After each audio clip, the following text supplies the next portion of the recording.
Yo, welcome back to another video tutorial. So in this video tutorial, this is like a sales crash course. So I'll be talking about what to do when people are not buying from you. Probably you have a lot of customers, like you have a lot of audience, people are not buying. So what's the issue? What are the things that you can do? What are the challenges? What are the things that is causing all this main thing? Then what can you do exactly? That's why I'm a practical person. I don't like just talking. So I want to give you practical aspect of things that you can do. So I don't like just talking. So these are the things that you can follow when people are not buying from you. People are really spending money every day. You can notice that people are taking buses from year to year. People are buying cards. People are using money to go to club every time. So don't tell me there's no money. There's nothing like there's no money. People are buying stuff every day. So people are spending on things that matters to them. So there's nothing like no money. Always have abundance mindset about money, that there's money that can circulate to you as well. So you that you are getting this, you preach for it as well. So people will always pay you as well. So in as well you can pay something, have it at back of your mind that one day people are going to pay you as well. So there's always money inflow. There's money in the bank, there's money in people's pockets, there's money in people's account balance. So you have to know that there's money. There's something like there's no money. So now what to do when people are not buying from you? This is part one of the video. So congratulations for getting it once again. Please make sure you have your book, you have your pen, or you have your keep notes around you so that you can easily just don't just be listening to something like you are watching season film. This is not Yoruba film, and this is not a Korean film that you can just watch and go. This is something you have to be very serious about. So what to do when people are not buying from you? This part one. So the first thing is that you want to go back to the basics. What I mean by going back to the basic is that the basic of selling is that create a demand, like shining demand rather. You want to create a want. You want to channel your energy into what people want exactly. Okay, let's say I'm looking for how to get Canva Pro, for example. Or no, let me use something that people will be related to.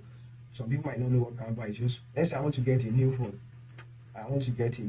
Maybe I want to get, and now I'm contemplating on, is it Samsung? Like I should get Samsung, or is it iPhone, or is it Oppo, or is it itel or something? So which one will I get? So someone wants to sell it. I find someone that is selling it, then I buy from the person. That's how the best of selling. I find solution to your problems. You have a problem and I find solution to it. That's just what selling is. So you want to go back to the basic. Like people, is it what I'm trying to sell? Is it in demand? Like is it something that people want at the moment? When I always have priority list. In economics we call something opportunity cost. Opportunity cost is that when you're having like 5 lists of something that you want to buy, and like you want to buy, like let's say you're a student, you will need textbooks, you need book, you need pen. You also want to buy iPhone. So what you want to give priority to is your book and your textbook. So you want to buy that one at the moment. So after that you can buy iPhone at the later time. So the basic is that people are like this. This is the psychology behind human being. People want to buy something that is more important to them at the moment. So you want to go back to the basics that okay, what's the challenge? Is it that my offer is not good?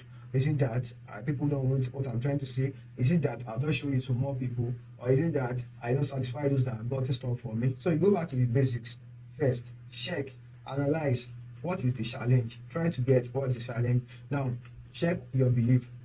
Most people, my mentor told me that when you organize classes and people don't buy, or probably when you are trying to sell stuff, you'll be posting it for the good 30 days and people are not buying. Check what you believe.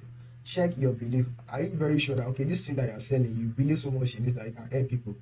Some people they just feel like let me just come online to sell, but they don't believe in what they are selling that it can easily shape people's life, or it can easily help people, or it can easily help Mr. A to move from point A to point B. So you want to make sure that what you are selling is solving a problem and it can help people very well. So it's very important to take note of these things. Check your belief. Your belief, you have to believe so much that this thing can help people. This thing that I'm selling is very, very important to grab. So then what's this now? So sorry, I'm going to call this aspect maybe. I think my battery is almost down, that's the issue. And there's no light for my laptop now. So check your competitors. The third aspect is that check your competitors, student, wholesalers, and retailers. I added student, wholesalers, and retailers is for physical products sellers. So check your competitor. If you are a digital creator, you sell digital products, or you have ebooks, you have courses that you sell, you want to check what your competitors are doing. Check their funnel, check their website, check their offers, check their flyer. What are the things that they added that you're not adding? So you want to find a way to add it to your own, but change the name. You don't want to use the same name that your competitor is using. When all my competitors in automation, I said my own is BOT. So I change it from the aspect of saying it's automation to both. So when people come to my home and say they might be doing my auto reply, a lot of this thing is working, they feel like it's a bot. Maybe it's one magical bot that is there. They don't know that it's just an app. An auto responder app that we just set it up for them. But although it's a bot from the app, they say autoresponder bot or something, but it's not like you understand what I'm trying to say now. When you say something is an app and you say something is a bot, so there's a big difference between the two.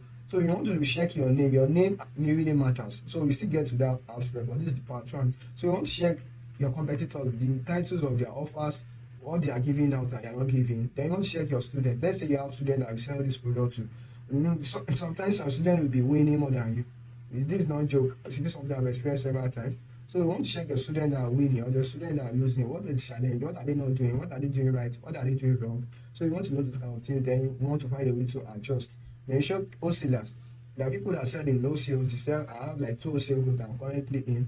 So you want to check these wholesalers. Why are they selling this at this price? How are they getting their own profit? You can even have a consultation call with them. That's why you should not always be looking for free things.